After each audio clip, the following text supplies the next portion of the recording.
Fellow Dominicans, brothers and sisters, good morning.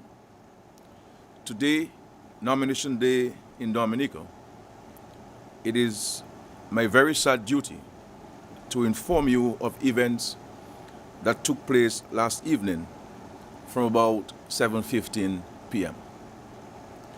These events signaled the intrusion of violence into the election campaign in a manner that is unfamiliar, unnecessary, and unproductive.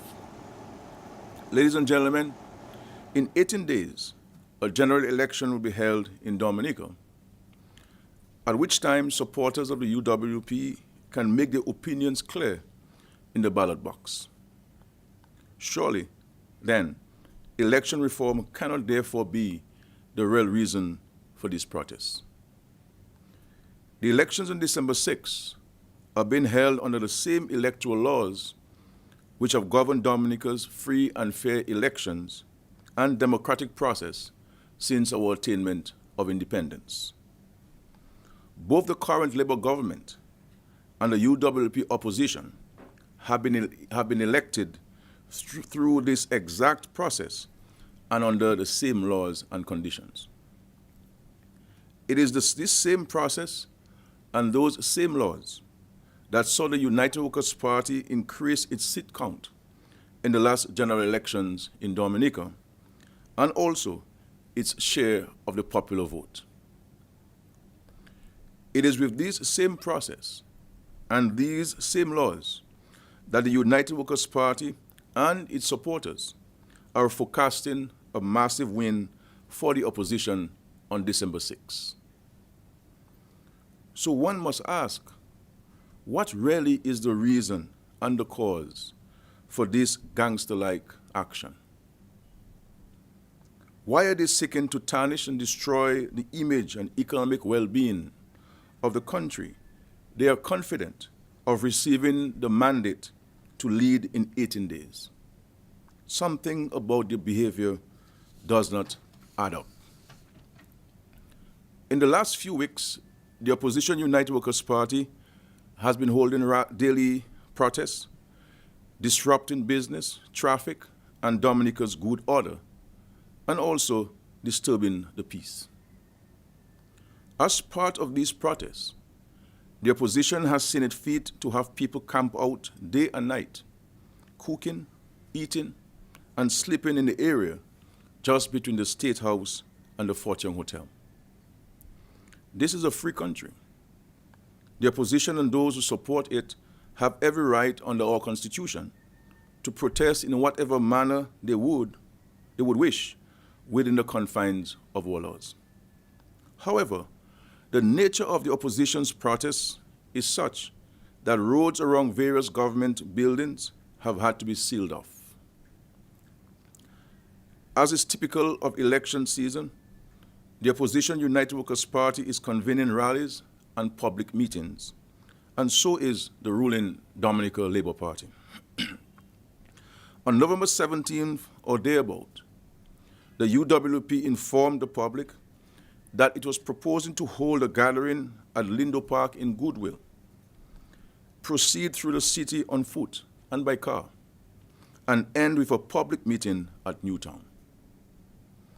The event was scheduled for Monday, November 18th at 4:30 p.m., when it would still be daylight. For a reason best known to the United Workers' Party, the walk across town did not start until the sun had virtually set.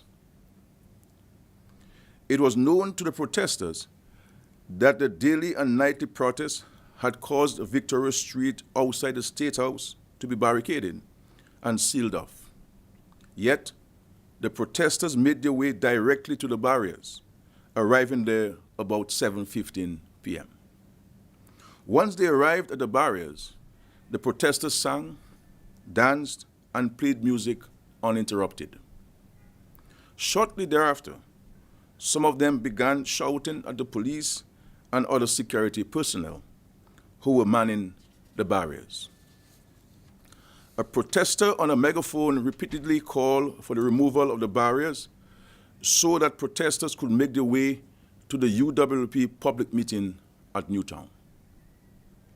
It is significant that despite the protesters insisting they were using this route to get to a UWP meeting in Newtown, that the UWP had not scheduled or set up any public meeting anywhere in Newtown. The protesters were asked by the security forces to use another route to go to Newtown, but they refused, insisting they had to pass on Victoria Street. Some of the protesters became abusive, and the protester holding a megaphone could be heard and seen issuing threats to the security personnel, saying that if the security did not remove the barricades, they would soon see what the crowd was going to do. Some other protesters were shouting that, and I quote, "It was going to be war," end of quote. In all the chaos, the security personnel stood in position calmly behind the barricades. As the behavior of the crowd became more aggressive, protesters at the front attempted to storm the barriers and fight officers trying to keep the barriers in place. At that point, protesters broke through the barricades and initiated violent contact with members of the security forces. When the crowd did not comply with requests made and instructions issued by the security personnel, the security forces used tear gas to disperse the members of the crowd in an attempt to prevent the situation from escalating and erupting into greater violence or injuries. We must all thank God that no one was seriously injured. I have been informed that guests having dinner at Fortune Hotel were also impacted by the street protests and tear gas. To ensure their safety, the hotel's security guards placed the hotel on lockdown by closing the main gates. The situation at the hotel was one of fear and panic. Hotel staff asked guests to go to their rooms, and many guests fled, abandoning their dinner as the night's entertainment came to an abrupt halt. What is of even greater concern is the fact that former Prime Minister, Mr. Edison James, was present at the protest. And so was Deputy Leader of the United Workers' Party, Mr. Joshua Francis, both of whom could have told protesters that there was no meeting at Newtown and could have injected some sense of calm and restraint. Only a few days ago, the UWP protesters blocked the passage of a van taking supplies to the hospital, all without a word of apology, disapproval, or condemnation from the UWP leader and candidates. Now we are told they are actively seeking to lure some professional groups in the public service and other general staff onto the streets as part of their protests. These protests are essentially to provide a daily source of video and photo footage for transmission to the international media and select international agencies. It is part of an evolving narrative to suggest that law and order have broken down in Dominica and that elections set for December 6 cannot be free and fair.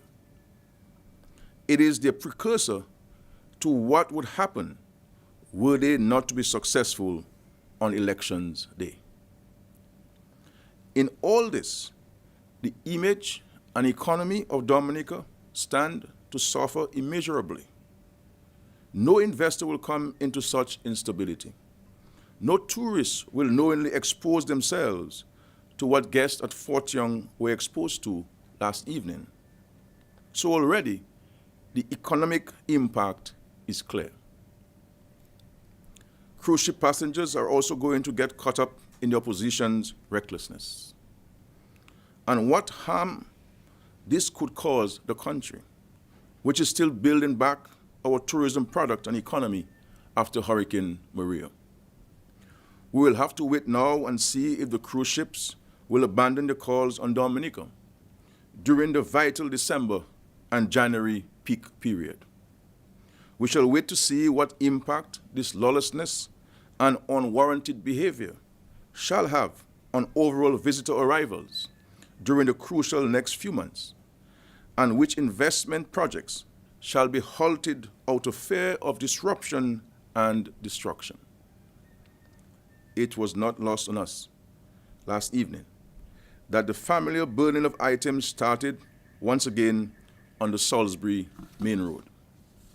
This is the approach of the current leadership of the United Workers' Party to conflict resolution. Whatever is the issue, their first order of business is violence and destruction of our beautiful island. Today, they marvel as Dominica is portrayed to the world as a violent, unstable country, not worthy of investment, not worthy of its business or recreational visits, and not worthy of investment citizenship. We are told that all this is the prelude to a series of salacious newspaper, radio, and television articles and documentaries, all portraying Dominica in a negative light. So the opposition is not telling us what they would do to build up Dominica. They are clearly concerned at this time with tearing Dominica down. On this current trajectory, no matter the outcome of the upcoming general elections, Dominica will be the ultimate loser in all this. As Prime Minister, I strongly condemn the actions and conduct of the United Workers' Party and its supporters.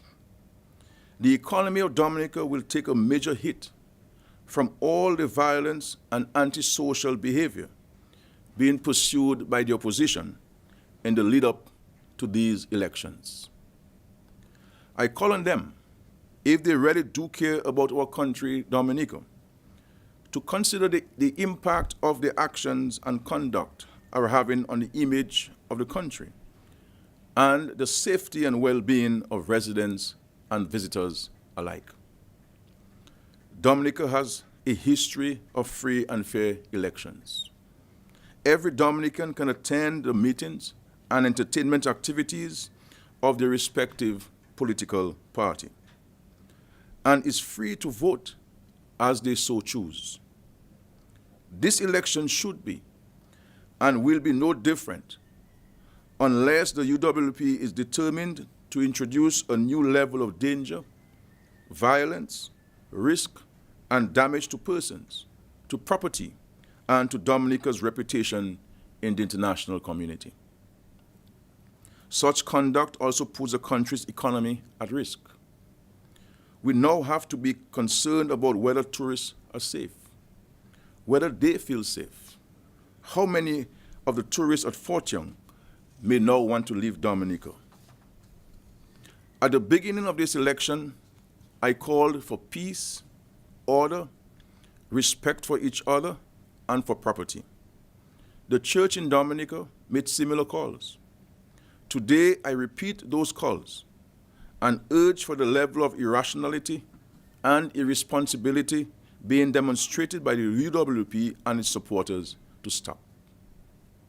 The UWP must distance itself from this recklessness and call its supporters to halt such further actions.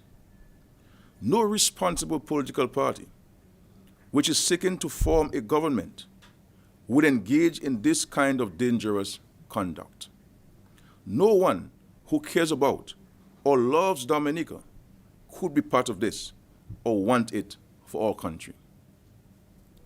I appeal to our churches, civic organizations, and law-abiding Dominicans all over our country, and those in the diaspora to condemn this despicable behavior.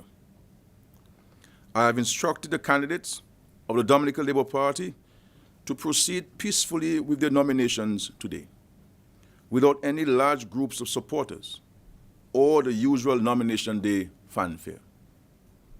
I have done this in order that a sense of calm, de-escalation, non-provocation, and peace will prevail. I call for peace. I call for calm.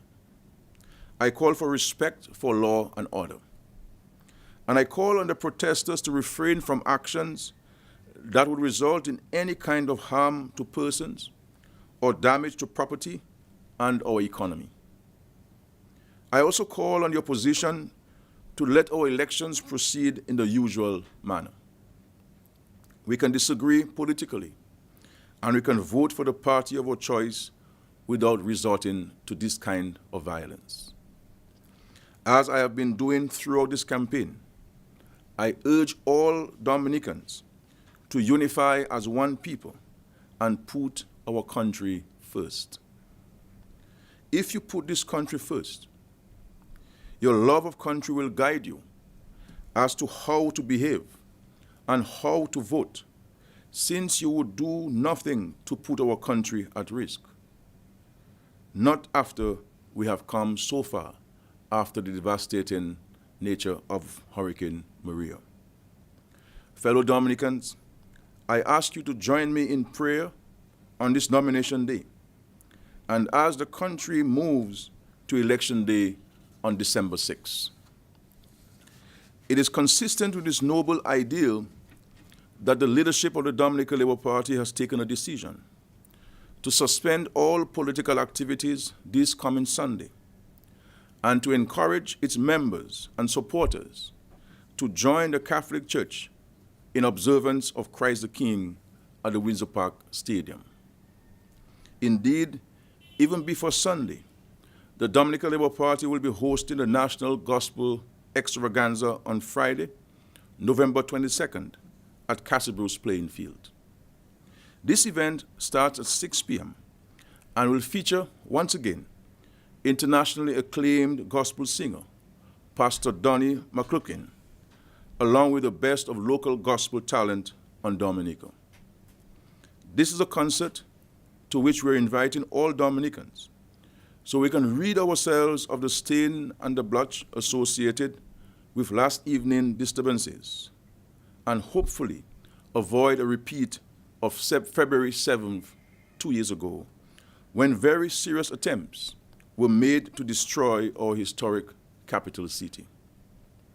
I appeal to all Dominicans, resident at home and abroad, to denounce the pursuit of violence by those who should know better, and to allow peace and tranquility to reign in this country for the next 17 days in the first instance and in the aftermath of the general elections.